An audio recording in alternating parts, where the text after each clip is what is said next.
Hi, this is Stacy Higginbotham with GigaOhm, and I'm here with Mark Winter, the Senior Director of the X Prize Foundation. Hi, Mark. Hi Stacy, how are you? I'm doing well, so thanks for doing this with us today. You're here to talk about the Tricorder Prize, and I believe another prize that you guys have set up for using sensors in phones for better diagnostics? That's correct. So why don't you tell us a little bit about this project?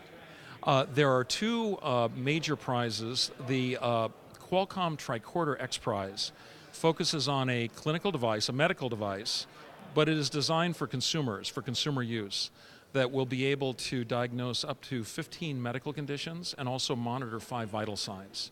And it is designed, or the prize is intended to create really remarkable evolution in a personal medical device that consumers would be comfortable with and could use successfully to really make key distinctions. For example, whether or not your child has walking pneumonia or maybe just has a bad summer cold.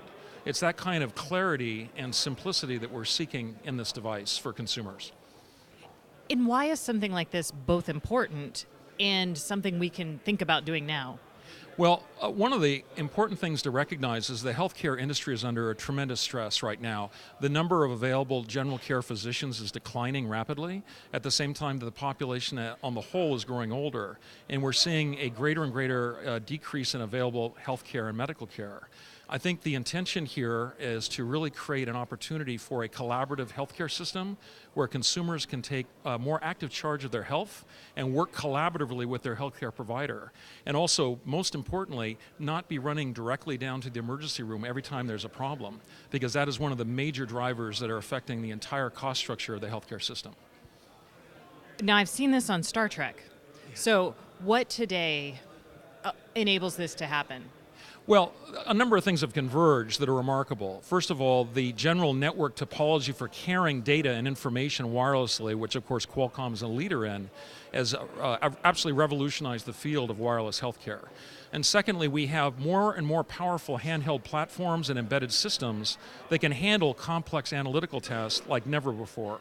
And finally, there's been a remarkable revolution in powerful sensor technologies that have come to market or that are being developed by universities all around the world that can capture levels of information about human physiology that we've never seen before.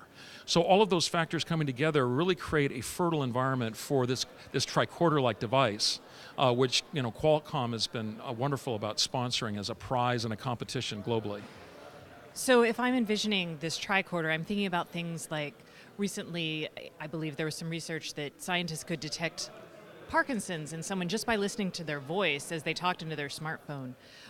Are there is this the sort of thing that we're going to be trying to do with the tricorder? And are there other examples of things like this happening now?